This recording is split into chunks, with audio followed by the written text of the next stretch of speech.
Le gâteau reste intact devant moi, ses 21 bougies parfaites se consumant jusqu'à n'être plus que des moignons, pendant que toute la pièce explose en un chœur de joyeux anniversaire, adressé à mon frère, Adrien. Je regarde les flammes danser, comptant chaque seconde qui les rapproche du glaçage blanc immaculé, tout comme ma propre fête s'est dissoute dans la sienne. Je m'appelle Chloé, c'est mon 21e anniversaire, et je regarde mes parents organiser une réception pour célébrer le dernier stage obtenu par mon frère. « Fais un vœu, champion !» La voix de mon père résonne à travers le salon, sa main posée avec fierté sur l'épaule d'Adrien. Cette même épaule qui porte le costume de créateur qu'ils lui ont acheté la semaine dernière, alors que je porte encore la robe que je me suis offerte dans une friperie avec mon salaire de serveuse. C'est un tel moment de fierté, s'extasie ma mère, son mascara légèrement bavé par des larmes de joie. Le meilleur stage de la faculté de droit d'Assa, nous avons toujours su que tu étais destiné à de grandes choses. Je serre ma fourchette jusqu'à ce que mes jointures blanchissent.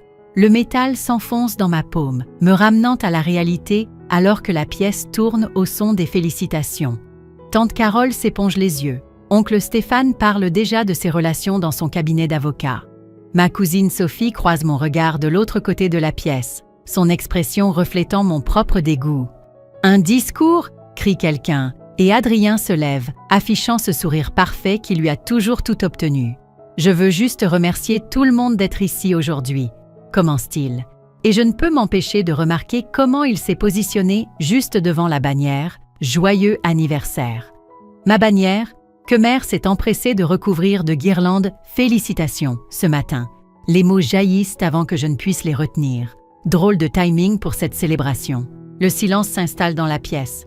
Le sourire de ma mère se fige, cette expression calculée qu'elle utilise lorsqu'elle essaie de garder le contrôle. « Chloé, ma chérie, ne commençons pas. » Ne pas commencer quoi, mère? Ne pas mentionner que c'est mon anniversaire ou ne pas mentionner comment vous avez transformé ma fête en tour d'honneur pour Adrien? Tu fais une scène? Intervient mon père, le ton sec. C'est une réussite importante pour la famille. Pour la famille? Je ris, et le son semble creux, même à mes propres oreilles. Tu veux dire pour Adrien? Tout a toujours été pour Adrien. Adrien a au moins la décence de paraître mal à l'aise. Serette, allez! Ne m'appelle pas Serette. Je me lève, ma chaise raclant le parquet. 21 ans à te regarder tout obtenir pendant que je récupère les restes. Saviez-vous que j'ai été acceptée au master de création littéraire de la Sorbonne? Bien sûr que non, parce que quand je vous l'ai annoncé la semaine dernière, vous étiez trop occupé à préparer cette fête. Ça suffit. Le visage de mon père vire au rouge. Tu te mets dans l'embarras, et tu mets cette famille dans l'embarras. C'est cette famille qui se met dans l'embarras, je réplique. Les grands Didier et Laurence, si concentrés sur leur fils prodige qu'ils en ont oublié qu'ils avaient une fille. Eh bien, félicitations, vous m'avez finalement poussé à bout. Ma mère s'avance, la voix tremblante. Si tu ne peux pas apprécier ce que nous avons fait pour cette famille, peut-être que tu devrais... Devrais quoi? Partir? C'est ça que tu veux dire, mère? Enfin te débarrasser de la déception? Si c'est ce que tu ressens, dit froidement mon père, la porte est là. La pièce retient son souffle. Je regarde les visages autour de moi, certains choqués, d'autres gênés, quelques-uns soigneusement neutres. Seule Sophie et ma grand-mère, Marguerite, montrent un signe de compréhension. Très bien. J'attrape mon sac à main sur le porte-manteau. Joyeux anniversaire à moi. Chloé! Crie Adrien derrière moi, mais je suis déjà en train de franchir la porte. L'air printanier me frappe le visage, portant l'odeur des magnolias en fleurs, les arbres auxquels je grimpais enfant pendant qu'Adrien avait des cours particuliers de tennis. Mon téléphone vibre. C'est Eléa. Tu l'as fait? Tu leur as enfin tenu tête? Je réponds, les doigts tremblants. C'est fait. Je peux squatter chez toi? Sa réponse est immédiate. Je prépare déjà la chambre d'amis. Et Chloé, je suis fière de toi. Je jette un dernier regard à la maison, à la pelouse parfaite et aux fenêtres parfaites avec leurs rideaux parfaits, cachant le mensonge parfaitement orchestré de notre famille. Quelque chose change en moi. Un interrupteur bascule de la blessure à la détermination. Ils veulent que je parte. Parfait.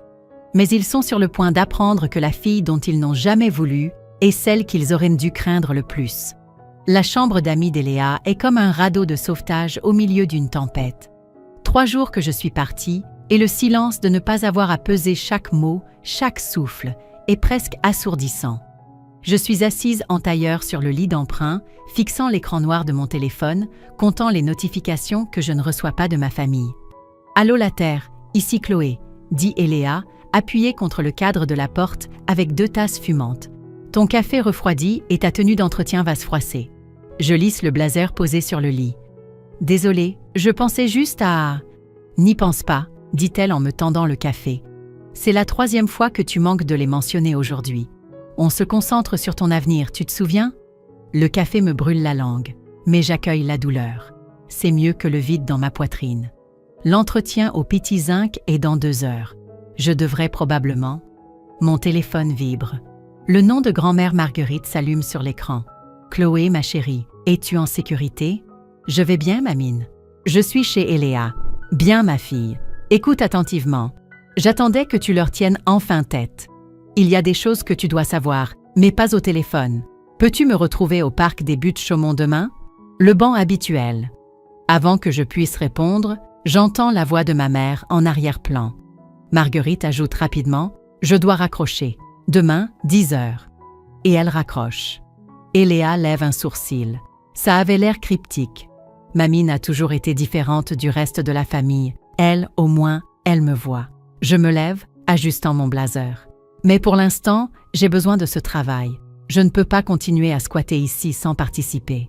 S'il te plaît, comme si j'allais te laisser payer un loyer. Eléa me lance un coussin.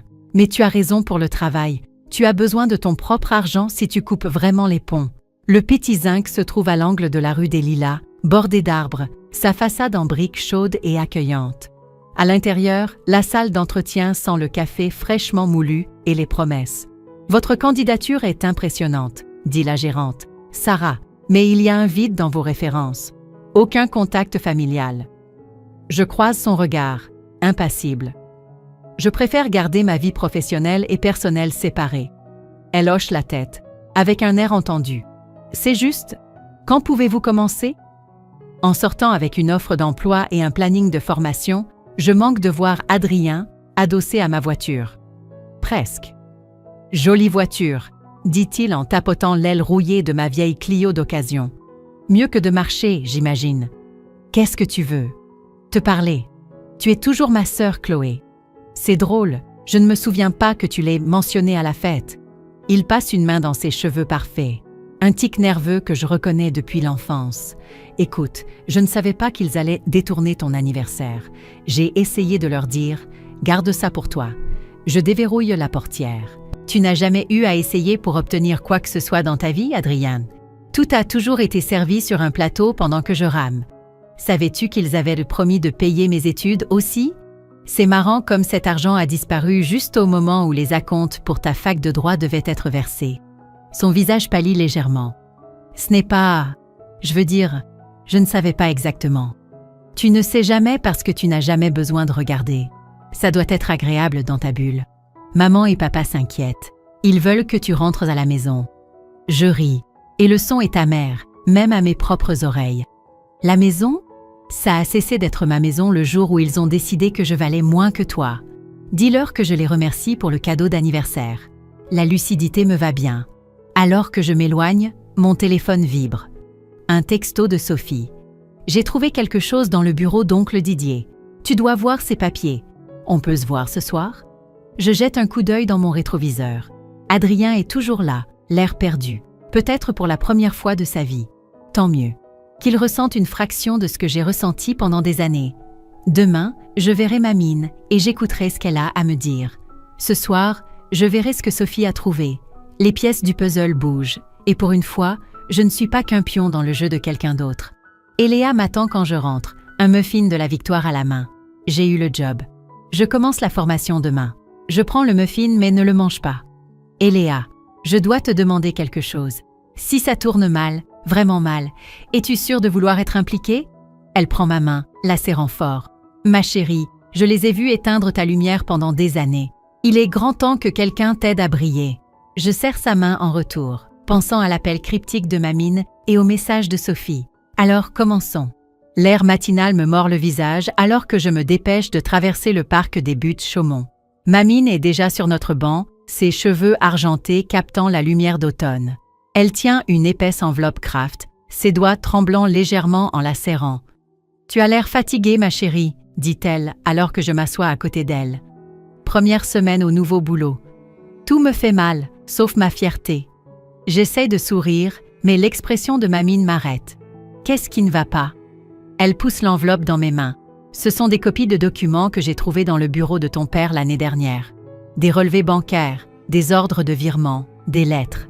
La vérité sur le fond pour tes études. À l'intérieur, je découvre des papiers datant de 5 ans. Mes doigts s'engourdissent en parcourant les chiffres. Ça ne peut pas être vrai. Il y a plus de 200 000 € ici. Ton grand-père avait créé des fonds en fidéicommis pour toi et Adrien avant de mourir. Des montants égaux. La voix de ma mine se durcit. Ton père était censé être le fiduciaire jusqu'à tes 21 ans. Hier, le monde bascule.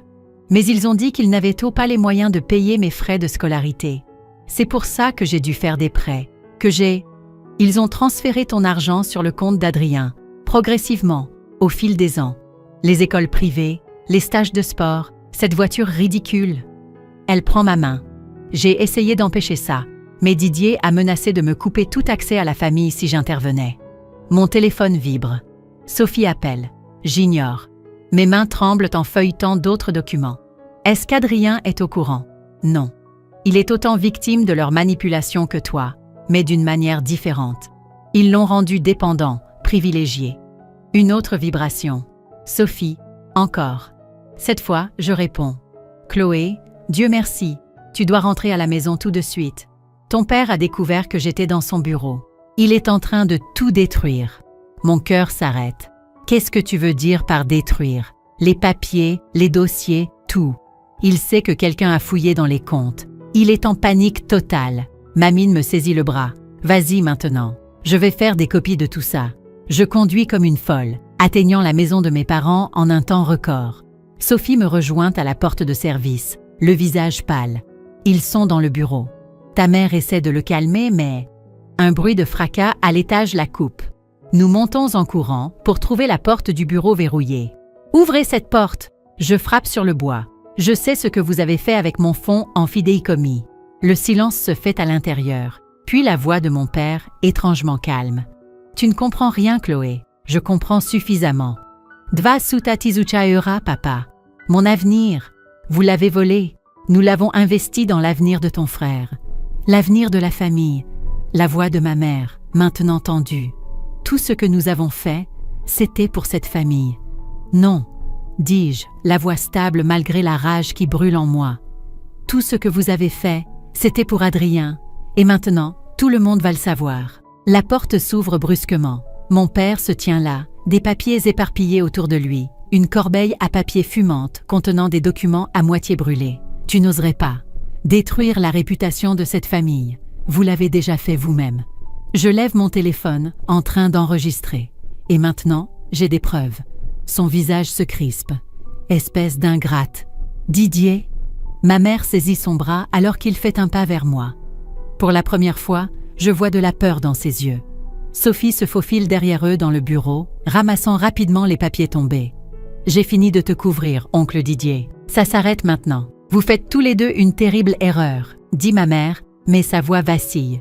Je ris, et ça sonne comme du verre brisé. Non. L'erreur, c'était de penser que vous pourriez vous en tirer éternellement. L'erreur, c'était de croire que je resterais silencieuse. L'erreur, c'était d'oublier que je suis aussi votre fille. Mon père s'affale contre son bureau, l'air soudainement vieux. Tu ne comprends pas la pression sous laquelle nous étions. L'avenir d'Adrien. Garde ça pour les avocats. Je me tourne pour partir, puis je m'arrête. Ah, et joyeux anniversaire à moi. J'ai finalement eu mon héritage, après tout. Dehors, Sophie me tend les papiers récupérés, ses mains tremblant. Et maintenant? Mon téléphone vibre. Un texto de ma mine. Document en sécurité. Ton grand-père serait fier. Maintenant, dis-je en regardant les silhouettes de mes parents dans la fenêtre du bureau, on va les forcer à affronter tout ce qu'ils ont essayé de brûler. Et on le fera ensemble. Le vent d'automne s'engouffre autour de nous, emportant l'odeur du papier brûlé et des mensonges. Pour la première fois depuis ma fête d'anniversaire, je me sens vraiment complètement vivante. L'invitation à la réunion de famille annuelle est posée sur la table basse d'Eléa, comme une arme chargée. Je la fixe depuis 1 heure, le gaufrage doré captant la lumière de l'après-midi. L'hôte de cette année, Adrien. C'est parfait, dit Sophie à travers le haut-parleur de mon téléphone. Tout le monde sera là. Toute la famille devra faire face à ce qu'ils ont fait. Je trace les lettres en relief. Adrien organise ça à la propriété du lac, en Sologne. C'est là que ton grand-père a signé les documents du fidéicommis, termine Mamine, sa voix rejoignant celle de Sophie en conférence téléphonique. Didier ne s'attendra pas à ce que tu connaisses ce détail. Mes mains tremblent en sortant les papiers du fond. L'une de vous a-t-elle dit quelque chose à Adrien? Il est passé hier, dit Mamine en hésitant. Il est différent. Il a posé des questions sur toi, sur la vraie raison de ton départ. On sonne à la porte. Je me fige, mais Eléa est déjà en train d'ouvrir. Adrien se tient là, l'air incertain comme je ne l'ai jamais vu. On peut parler? Il jette un coup d'œil à mon téléphone. Seul. Je mets fin à l'appel, faisant un signe de tête à Eléa qui s'éclipse dans sa chambre. Adrien s'assoit en face de moi, ses yeux tombant sur les papiers étalés sur la table. J'ai trouvé des documents intéressants dans le bureau de père, dit-il doucement. Sur ma voiture, mes écoles, ton fonds pour les études qui a disparu. Qu'est-ce que tu sais? Assez pour en être malade. Il passe les mains dans ses cheveux, ce tic nerveux. Je te jure, Chloé, je n'en avais aucune idée. Je pensais qu'ils étaient juste plus aisés qu'ils ne le laissaient paraître. Ils l'étaient. Avec mon argent. Je te rembourserai. Tout. J'ai déjà parlé à ma banque pour... Il ne s'agit plus de l'argent. Je croise son regard. Il s'agit d'années de mensonges. Du fait qu'ils ont fait de toi leur fils prodige en me traitant comme si je n'existais pas. Du fait qu'ils ont brûlé des preuves quand ils ont réalisé que je savais. Il prend l'invitation à la réunion. C'est pour ça que j'organise ça. Je veux que tu sois là, Chloé. Aide-moi à réparer les choses. Réparer les choses? Je ris, mais le rire se coince dans ma gorge. Tu ne peux pas juste faire un chèque et arranger ça. Non, mais je peux t'aider à les démasquer. Sa voix se fait plus basse. Père a déplacé de l'argent, et pas seulement le tien. Il y a d'autres comptes, d'autres familles impliquées. L'héritage des enfants de tante Carole, les prêts professionnels d'oncle Stéphane. Mon cœur s'arrête. Jusqu'où ça va? Assez loin pour le détruire. Pour les détruire tous les deux. Il sort son téléphone, me montrant des captures d'écran de relevés bancaires. La fête en Sologne, ce n'est pas juste une réunion de famille. Père prévoit d'annoncer sa retraite, de tout me transmettre. Son entreprise, sa réputation, ses secrets. J'étudie le visage de mon frère, cherchant la moindre trace de manipulation. Pourquoi tu me montres ça? Parce que tu es ma sœur. Parce que j'étais trop aveugle pour voir ce qu'il te faisait. Parce que... Il déglutit difficilement. Parce que j'ai besoin de ton aide pour les arrêter avant qu'ils ne fassent ça à quelqu'un d'autre. L'invitation semble vibrer d'une nouvelle signification. Toute la famille sera là. Tous ceux qu'ils ont volés. Tous ceux à qui ils ont menti. Les mains d'Adrien se serrent. Aide-moi à mettre fin à tout ça, Chloé. Pas seulement pour toi, pour nous tous.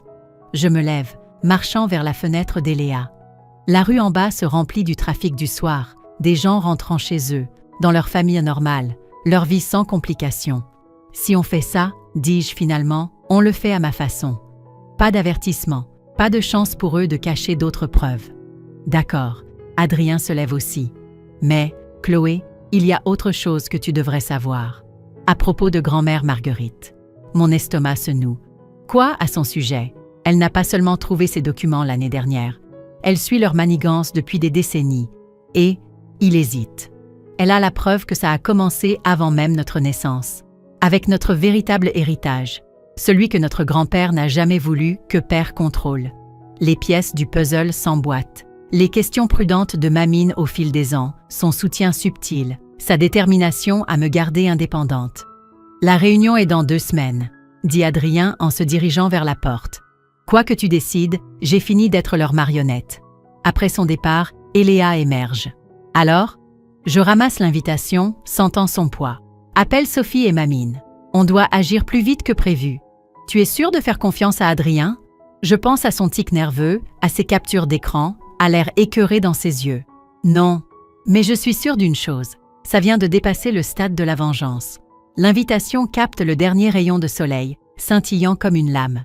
La maison au bord du lac se profile au loin alors que je monte la route sinueuse, ses fenêtres reflétant le soleil couchant comme des signaux d'avertissement.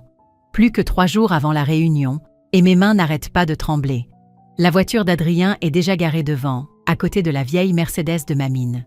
Je les trouve dans le bureau, entourés de papiers et d'ordinateurs portables. Mamine lève la tête la première, le visage tendu d'inquiétude. « C'est pire que ce que nous pensions, ma chérie. » Adrien tourne son ordinateur portable vers moi. Père a déplacé de l'argent via des sociétés écrans pendant des années. Pas seulement les fonds familiaux, des comptes d'entreprise, des fiducies de clients, tout. L'écran montre un labyrinthe de transactions, chacune menant à des noms familiers. Les fonds pour les études des enfants de tante Carole, les prêts professionnels ratés d'oncle Stéphane, l'argent pour les soins médicaux du cousin Thomas. Il a bâti tout son empire sur des avenirs volés, dit Mamine doucement. Ton grand-père le soupçonnait, mais n'a jamais pu le prouver. Mon téléphone vibre. Un texto de Sophie.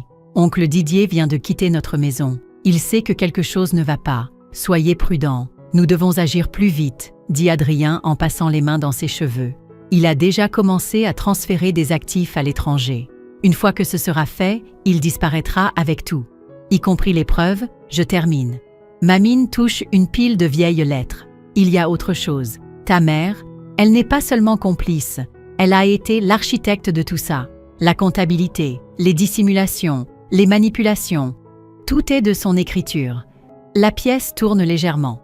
Je m'agrippe au dossier d'une chaise, sentant le bois lisse sous mes doigts. Toutes ces fois où elle m'a mise de côté. Elle ne faisait pas que favoriser Adrien. Elle protégeait leur combine. Chloé. La voix d'Adrien est étrange. Il y a plus. Regarde ça.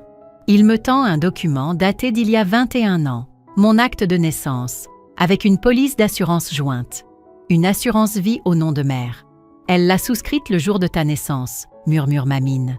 5 millions d'euros, payable seulement si je mourais avant mes 21 ans. Les mots ont un goût de cendre.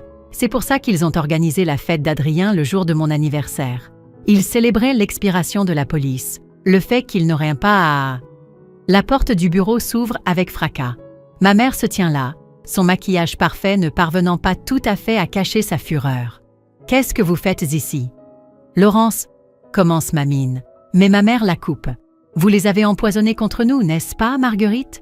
Vous leur avez rempli la tête de mensonges sur leur père.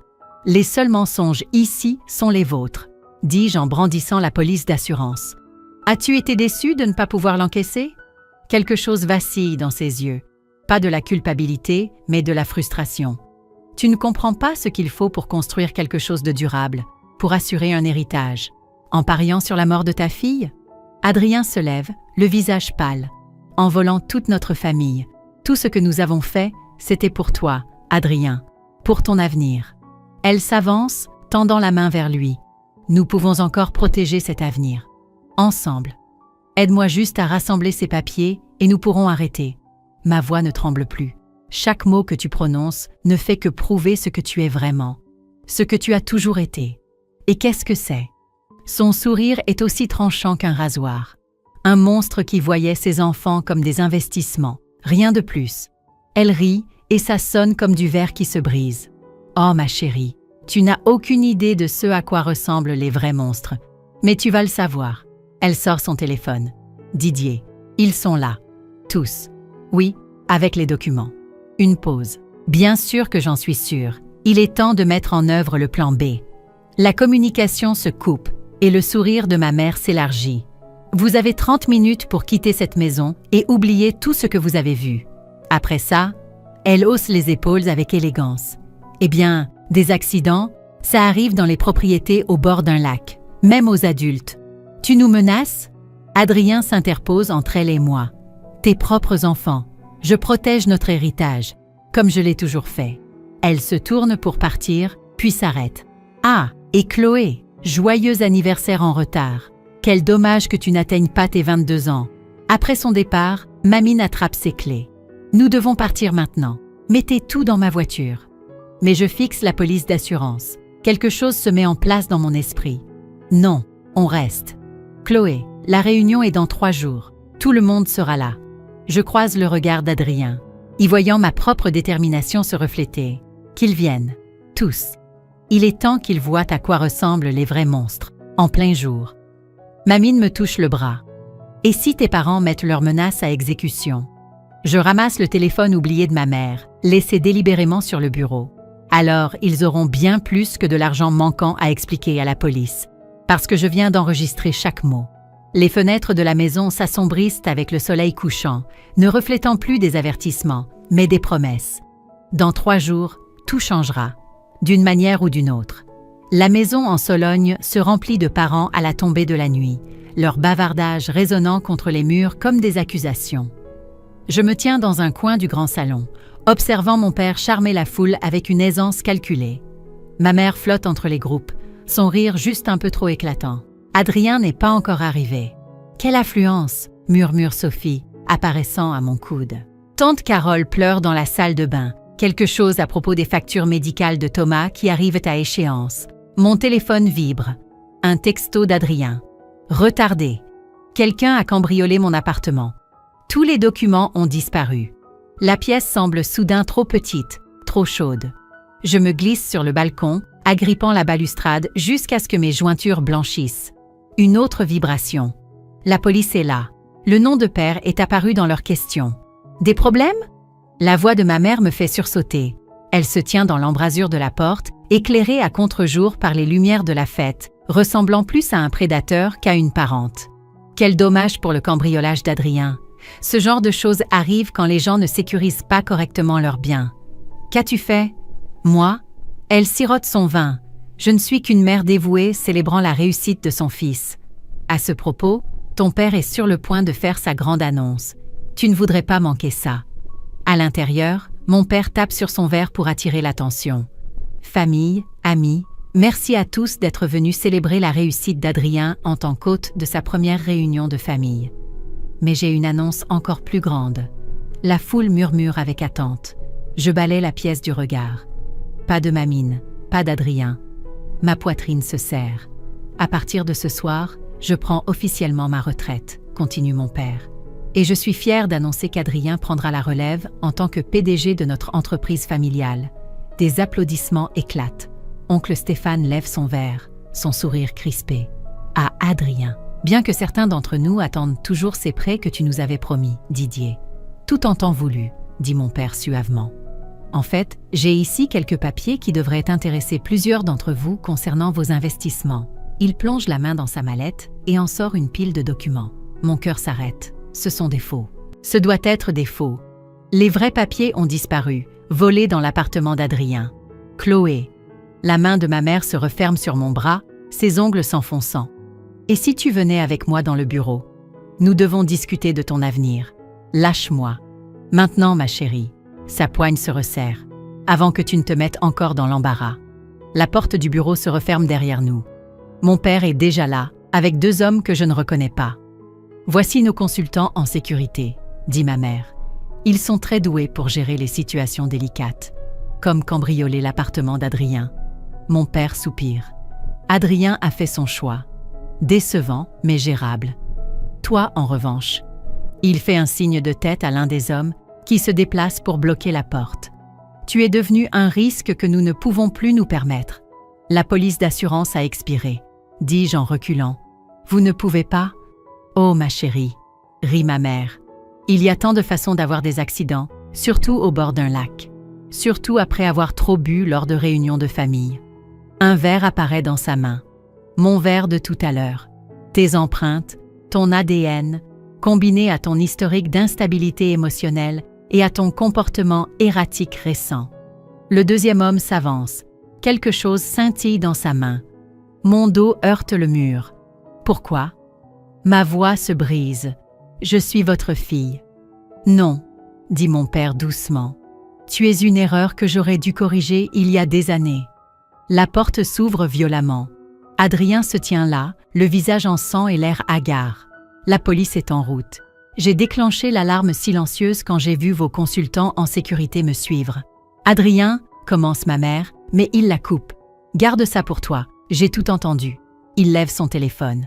Et le commissaire qui enquête sur votre fraude financière depuis 1 an aussi. Des sirènes hurlent au loin. Les hommes de la sécurité échangent un regard, puis s'éclipse par une porte latérale. Le visage de mon père se crispe de rage. Espèce d'ingrat. Il se jette sur Adrien. Je bouge sans réfléchir, attrapant le lourd presse-papier sur son bureau. L'impact le fait tomber à genoux. Ma mère hurle, mais son cri est noyé par le bruit de verres brisés et les clameurs venant du grand salon. La voix de Mamine s'élève au-dessus du chaos. Les vrais documents sont projetés sur le mur en ce moment même. Chaque transaction, chaque vol, chaque mensonge. Mon père se relève péniblement, un filet de sang coulant de sa tempe. « Tu as tout détruit. »« Non, dis-je, la voix stable malgré mes mains qui tremblent. Vous avez fait ça vous-même. Il y a des années, quand vous avez décidé que l'argent valait plus que l'amour de vos enfants. Les sirènes se rapprochent. Ma mère recule, son masque parfait se fissurant enfin. « Didier, les comptes offshore sont gelés. » termine Adrien. Avec tout le reste. Des gyrophares bleus balayent la pièce alors que les voitures de police remplissent l'allée. Je regarde mes parents. Je les regarde vraiment, et je ne ressens que de la pitié. « Bonne retraite, père », dis-je, et je sors pour affronter la suite. Le grand salon explose en un chaos indescriptible alors que le projecteur affiche des décennies de dossiers financiers sur le mur. Tante Carole s'effondre sur une chaise, oncle Stéphane jette son verre à travers la pièce, et des cousins à qui je n'ai pas parlé depuis des années se mettent à crier, tous en même temps. Mon père reste figé à l'avant de la salle, son discours de retraite oublié. Le sourire parfait de ma mère se brise comme une fine couche de glace. « Ces documents sont des faux », annonce-t-elle, mais sa voix vacille. Ce n'est rien d'autre qu'une tentative désespérée de notre fille, jalouse pour... « Pourquoi, mère ? Dire la vérité ?» Je m'avance, Adrien à mes côtés. Sur la façon dont vous avez volé tout le monde dans cette pièce. Sur la police d'assurance vie que vous avez souscrite sur moi. Sur le fait que vous étiez prêt à tuer votre propre fille ce soir pour garder vos secrets. La pièce tombe dans un silence de mort. Même les policiers qui viennent d'entrer s'arrêtent, les mains sur leurs armes. « Tout ce que nous avons fait, » commence mon père. Puis il s'arrête alors que Mamine entre, portant une mallette en cuir familière. « C'est ce que tu te disais, Didier, quand tu as imité la signature de ton père sur ces documents de fidéicommis ?» Elle ouvre la mallette, sortant des papiers jaunis. « Ou quand toi et Laurence avez orchestré l'accident de mon mari après qu'il a menacé de vous dénoncer. » Le sang-froid de ma mère vole en éclats. « Vous ne pouvez pas prouver. » En fait, si, elle peut. La voix d'Adrien est d'acier. Le rapport d'autopsie original de grand-père, celui que vous avez enterré, celui qui montre du poison dans son organisme. Mon père se jette sur la mallette, mais les policiers sont plus rapides. Alors qu'ils lui lisent ses droits, il croise mon regard. « Espèce d'enfant ingrate !» crache-t-il. « Nous t'avons tout donné. » « Non. » Ma voix ne tremble plus. « Vous avez tout pris. Mon héritage, mon éducation, mon enfance. Vous avez même essayé de prendre ma vie. Nous protégions l'héritage familial, » hurle ma mère alors qu'un policier s'approche d'elle. Tout était pour cette famille. Vraiment ? Je fais un geste vers la pièce, vers les visages dévastés de nos parents. Regarde autour de toi, mère. Regarde toutes les vies que vous avez détruites. Les enfants qui n'ont pas pu aller à l'université, les factures médicales de Thomas, l'entreprise en faillite d'oncle Stéphane. Tout ça pour que vous puissiez faire d'Adrien votre héritier parfait. Je n'ai jamais voulu de ça, s'avance Adrien. Je n'ai jamais rien voulu de tout ça. Le visage de ma mère se tord. Alors tu es aussi faible qu'elle. Tous nos sacrifices, gâchés. Des sacrifices ? Je ris, et c'est un bruit de chaîne qui se brise.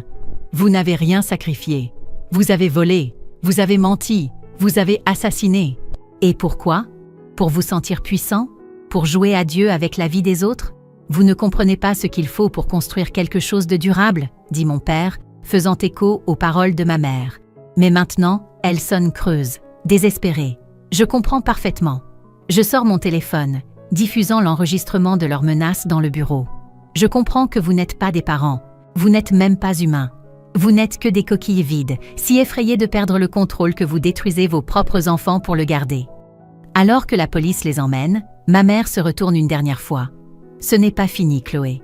Les familles comme la nôtre ne lavent pas leur linge sale en public. Personne ne vous croira.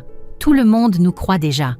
Sophie montre les fenêtres où des camionnettes de chaînes d'information se garent. Toute l'histoire passe en direct en ce moment.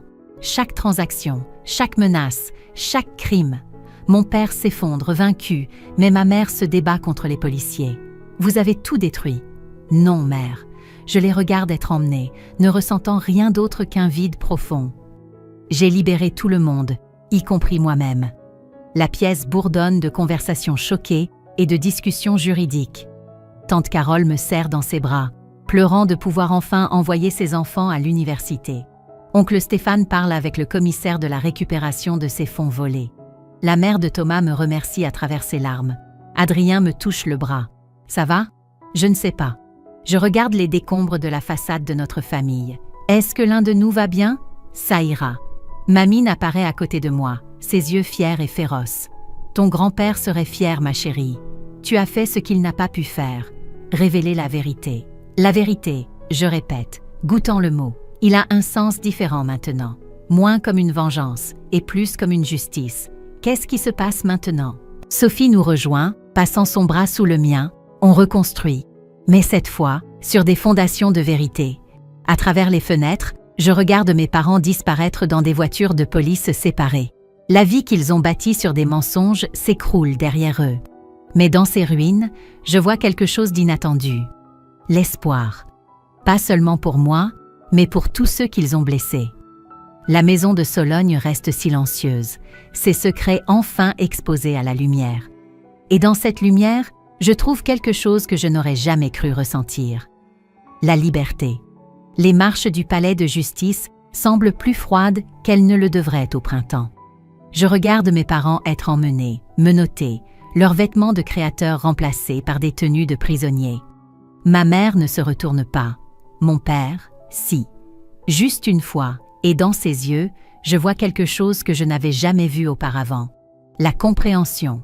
La décision du tribunal de saisir leurs actifs signifie que tous ceux qu'ils ont volés seront indemnisés. Dit Adrien à côté de moi, la voix posée. Les factures médicales de Thomas, les fonds pour les études des enfants de tante Carole, l'entreprise d'oncle Stéphane, tout, presque tout. Je touche l'enveloppe dans ma poche. La révélation finale de Mamine. Savais-tu qu'elle suivait leur combine depuis avant notre naissance? Qu'elle transférait secrètement de l'argent dans des fonds en fidéicommis pour nous deux? Il secoue la tête. Elle nous a protégés à sa manière.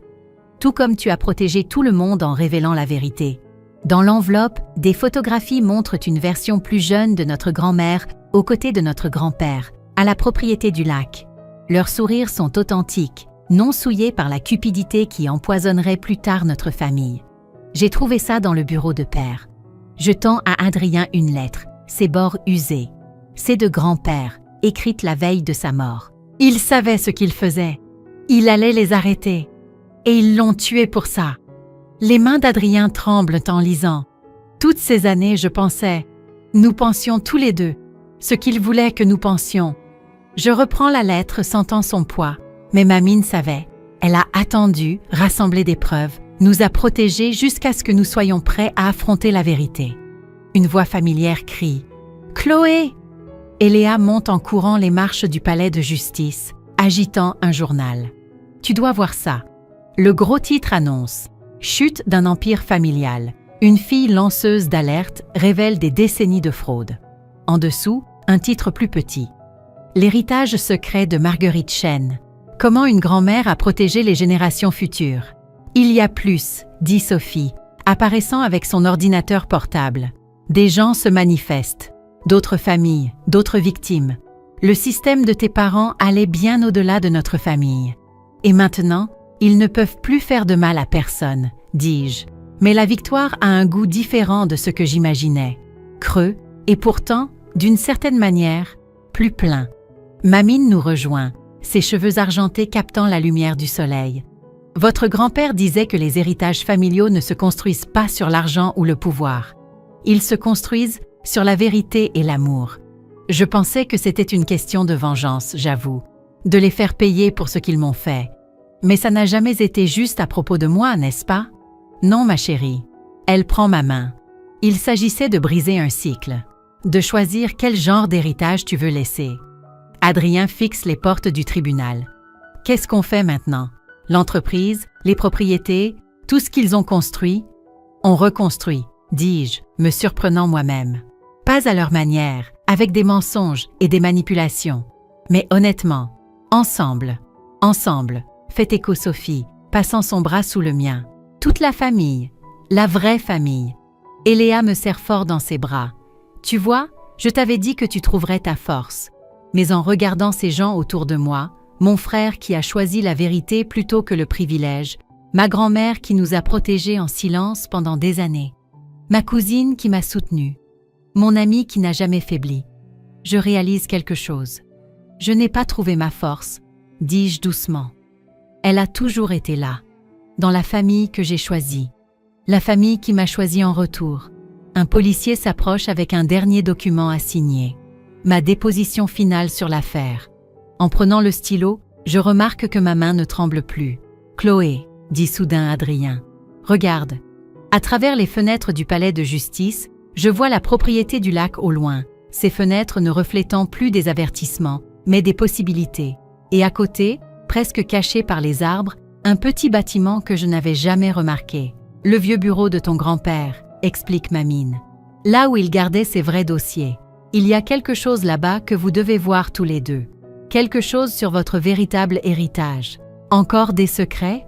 Je demande, mais sans amertume. Elle sourit, et son sourire contient à la fois de la tristesse et de l'espoir. Non, ma chérie. Plus de secrets, juste la vérité. Et peut-être, un autre type d'héritage à construire. La brise printanière porte l'odeur de nouveau départ, alors que nous descendons les marches du palais de justice. Derrière nous, la justice a été rendue. Devant, autre chose attend. Pas une fin, mais une transformation. Je jette un dernier regard au titre du journal, puis je le laisse s'envoler dans le vent. Certaines histoires n'ont pas besoin d'être écrites dans les journaux. Elles s'écrivent dans les choix que nous faisons, les vérités que nous affrontons, et l'amour que nous choisissons de donner. Même quand, et surtout quand, ce n'est pas le choix le plus facile. Fin de l'histoire.